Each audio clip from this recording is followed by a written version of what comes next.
est-ce qu'on peut vraiment parler d'intelligence artificielle? Alors, ça dépend de qu'est-ce qu'on appelle l'intelligence. Est-ce que le fait de calculer 2 plus 2 égale 4, est-ce que c'est une forme d'intelligence? C'est un vrai débat, puisqu'en fait, finalement, il y a des débats de dire, en fait, l'IA est capable, je dirais, de mimer les réponses et le comportement des humains quand ils sont derrière, je dirais, une interface, et on se trompe parfois.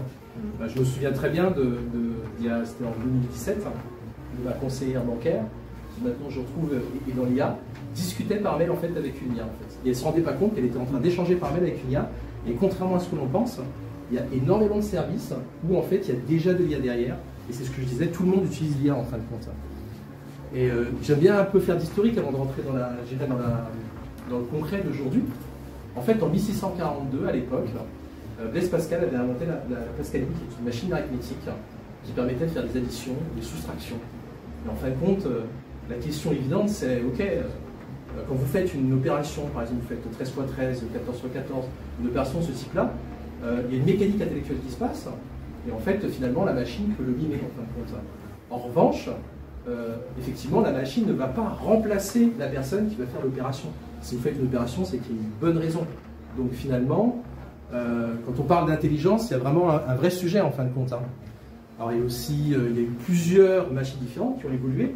Donc jusque-là, en 1680, vous vous souvenez, on fait des additions, des soustractions, c'est pas évident de façon mécanique, mais à l'époque ça devait être révolutionnaire, parce qu'en fait on n'avait plus besoin de faire l'opération, une machine, même si la personne ne savait pas, elle pouvait obtenir un résultat, même si elle n'avait pas la connaissance pour savoir comment on fait une addition et une multiplication. C'est ce qui est formidable en fait avec la technologie, ça nous donne un potentiel, je dirais, qui est multiplié. C'est pour ça que je parle d'exosquelette en fait. Donc après, effectivement, on a commencé à avoir des opérations un peu plus complexes pour multiplier, diviser, avec l'arithmomètre, excusez-moi. Alors je vous rassure, je vais m'arrêter là parce qu'il y a tout un historique qui montre les différentes phases d'évolution du monde du calcul de façon générale. Et en fait, l'IA, c'est ni plus ni moins que des algorithmes, des maths, et des maths et des maths et des maths en fait. Clairement, c'est vraiment l'IA, c'est ça. Et en fait, ça se base sur un paradigme qui évolue et qui change. Et je ne pouvais pas parler d'IA sans parler de Deep Blue en fait. Où en fin de compte, on se disait, tiens, les échecs, c'est quand même vachement bien, ça demande beaucoup d'intelligence, de la stratégie, c'est quelque chose de complexe. Et en fait, c'est des opérations, ni plus ni moins, qu'on a pu reproduire dans la machine, jusqu'à effectivement ce qu'une machine soit capable de battre un maître d'échecs qui l'avait lui-même battu auparavant, ce qui est assez incroyable. Et effectivement, on ne se rend pas compte en fait que dans le monde des échecs, par exemple, le nombre de possibilités qu'il y a, je ne sais pas si vous savez le nombre de possibilités de combinaisons possibles en fait. Ouais. Et sur Terre, il y a combien d'atomes en fait? Alors à Google, c'est 10 puissance 10, c'est ça? Ouais. Et donc ça, c'est le nombre d'atomes de l'univers. 10 puissance 50, c'est le nombre d'atomes de la Terre en fait. Donc ça vous donne une ordre d'idée du nombre de calculs et d'opérations que la machine doit réaliser. Et en fait, je pense que le cerveau humain a 4 milliards de R&D dans la nature pour obtenir, avec 25 watts, on est capable de battre une machine qui consomme 10 kW. Donc c'est pour ça qu'effectivement, clairement, c'est une opportunité. Et je suis ravi que vous partagez ce point de vue avec moi. De la même façon, on a effectivement le Go qui est déjà en fait où les possibilités sont beaucoup plus importantes. Et en fait, ce qui se passe, c'est que la machine est entraînée sur la base de données pour obtenir un résultat spécifique. Et donc en fait, typiquement, dans la machine AlphaGo, ils ont injecté 30 millions, je dirais, de possibilités ou de jeux différents pour permettre à la machine de battre quelqu'un. Et en fait, ils se sont dit, bah, tiens, maintenant, faisons une IA qui, sans entraînement, est capable de battre l'humain. Et en fait, cette évolution technologique, c'est l'utilisation de la donnée avec des algorithmes intelligents qui sont de plus en plus perfectionnés et de plus en plus précis en fin de compte. Et j'ai eu l'occasion d'aller à une conférence de Google avec le CEO de Google Cloud Workspace et qui expliquait qu'en fait, toutes les entreprises sont en train de devenir des entreprises de données. Peu importe le type d'activité que vous avez, on devient des entreprises de données. Que ce soit effectivement dans l'industrie, dans l'IT, dans la médecine, dans tous les secteurs d'activité, la donnée devient extrêmement importante.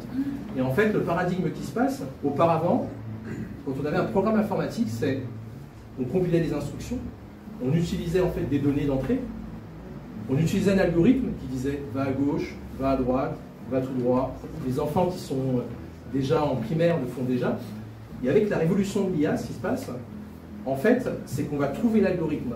On va avoir la donnée, on va avoir la cible, et l'IA va nous permettre de trouver l'algorithme. Et du coup, tout ce cheminement-là, c'est ce qui fait qu'en fait, il y a une accélération et que c'est l'exosquelette. C'est parce qu'auparavant, les algorithmes, il n'y a que les informaticiens qui pouvaient les faire. C'est-à-dire que vous vouliez faire quelque chose en particulier, une application, quelque chose qui engendrait de la complexité d'un point de vue de l'algorithmie, de la logique ou des maths, il fallait faire appel à un spécialiste. Et aujourd'hui, avec l'apparition de l'IA, qui malgré tout se base quand même sur des données, en fait, c'est que de la donnée reconstituée qui a été créée par, je dirais, sur la base de connaissances existantes. C'est vraiment ça qu'il faut comprendre. C'est que la machine peut faire des approximations, peut inventer de nouvelles choses. Et surtout, vérifier ce que vous avez en termes de résultats par rapport à une IA. Parce qu'en fait, elle va faire une approximation de courbes. Je pense que vous avez tous eu l'occasion de faire des courbes graphiques avec un nuage de points et une ligne droite. Et en fait, l'IA ne fait ni plus ni moins que ça par rapport à l'équation qu'on lui donne en entrée. Et ça, c'est hyper important parce qu'en fait, les réponses qu'elle peut sembler donner semblent être assez précis. En revanche, ce n'est pas le cas. Mais en fait, c'est cette capacité de la machine en fait, à créer des algorithmes pour obtenir un résultat qui fait qu'on est dans une révolution où en fait, les données vont être de plus en plus importantes. En fait, les données de l'entreprise, les données. Et en fait, les gens ne s'en rendent pas compte. Alors, c'est vrai que vous n'êtes pas dans des secteurs d'activité où il y a quand même de la confidentialité. Mais en fait, comme on part de données d'entrée pour arriver à un résultat et qu'on a un algorithme au milieu, on peut très bien repartir du résultat pour arriver de l'autre côté aux données de départ. En fait. Et c'est comme ça qu'ils ont découvert, par exemple, des lignes de code qui sont utilisées par les fabricants de téléphones pour tester les puces électroniques embarquées dans les téléphones. Et en fait, souvent les gens disent, mais comment ils ont fait? Et en fait, ils ont trouvé, par astuce, la façon de retrouver le point de départ, en fait. Et en fait, quand vous mettez des données confidentielles à l'intérieur de ChatGPT, en fait, c'est injecté auprès de tout le public. Et là, en fait, ChatGPT Bard, ils sont en train de collecter les données. Et en fait, on est en train... je pense que vous savez tous, hein, quand c'est gratuit, c'est que c'est vous les produits. Ou vos données, en tout cas. La conclusion, et ce sur quoi je pense, pour pas être long, hein, clairement, c'est un outil comme tant d'autres, en fait. Hein, c'est comme un marteau, par contre, il faut bien s'en servir, quoi. Un marteau pour visser, c'est un peu facile, vous y arrivez, hein, mais ça fait mal. Donc, taper sur une vis, voilà. Hein. Alors, comment est-ce qu'on peut l'utiliser? En 15 minutes, c'est très compliqué de faire, puis en plus, vous avez plein d'activités différentes, mais vous pouvez faire du traitement automatique de vidéo, c'est-à-dire qu'en gros, vous avez la capacité de prendre une vidéo qui va faire un clone de votre voix, en fait. Alors là, malheureusement, j'ai pas récupéré la vidéo, mais c'est un CRS Pelras, ils ont développé une IA, et en fait, ça clone votre voix, et ça la retranscrit dans toutes les langues possibles, je dirais, qui sont disponibles, en espagnol, en allemand, je dirais dans d'autres langues. Alors il y a encore une désynchronisation, donc l'algorithme n'est pas encore complet, entre ce que vous dites et ce qu'on entend.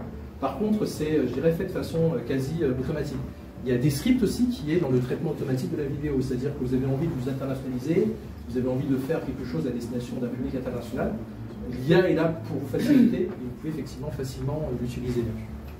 J'ai vu que à la CCI Belfort, ils utilisent déjà l'IA, je dirais, par rapport à l'utilisation d'un chatbot, c'est-à-dire de quelqu'un qui a un guichet disponible en ligne en permanence 24 heures sur 24 pour répondre à vos questions. Et ça, je pense que c'est un usage qui est assez rapide, assez simple, et surtout qui est super intéressant parce que vous pouvez alimenter vous-même votre, je dirais, les données pour que ce soit spécifique, c'est-à-dire que c'est pas intéressant d'avoir quelque chose qui va être, je dirais, général. En fait, si vous avez les données qui sont compilées dans une base de données particulière, vous pouvez alimenter l'équivalent d'un ChatGPT pour qu'ensuite il puisse répondre en ligne à vos interrogations. Vous avez pas mal d'outils qui sont disponibles en ligne également, je pense que vous les connaissez tous. Canva, vous pouvez décrire votre image, vous avez un super résultat, c'est génial. Et ça, c'est clair. Et puis, il y a aussi, je ne pouvais pas ne pas parler de Google avec du AI, parce qu'on n'en parle pas souvent, en fait.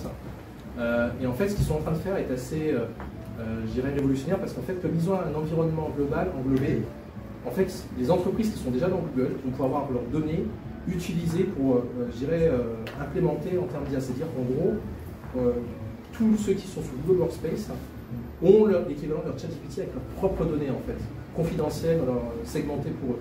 Et ça, je pense que c'est hyper intéressant Parce que typiquement, alors dans mon métier, qui est le métier de développement d'applications, l'IA, j'ai eu une démonstration, malheureusement je comptais vous la faire et j'avais un peu challengé les gens de Google pour qu'on puisse la faire en ligne, mais j'ai pas pu. Je ne connais pas encore assez bien Google, certainement.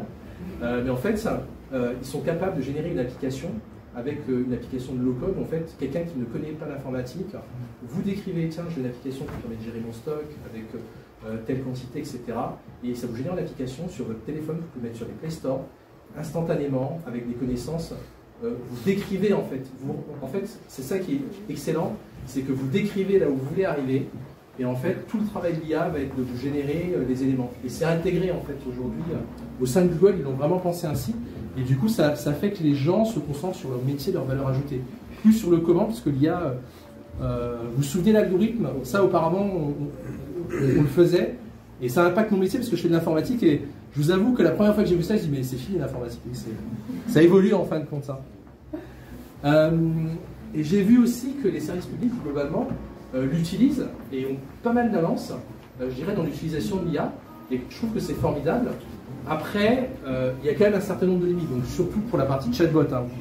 Il y a des articles, on vous partagera, je dirais, les éléments.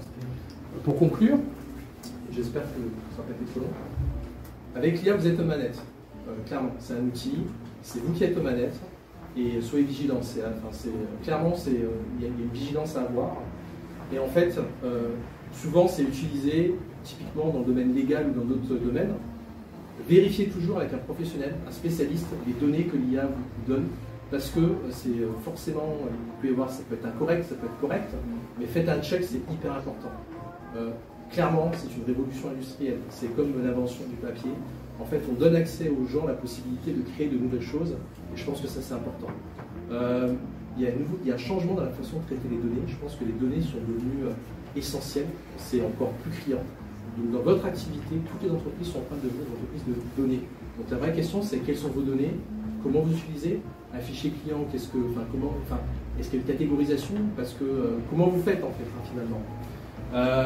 Et surtout, oui c'est ça, c'est la confidentialité, soyez vigilants sur la confidentialité des données. Ça c'est hyper important.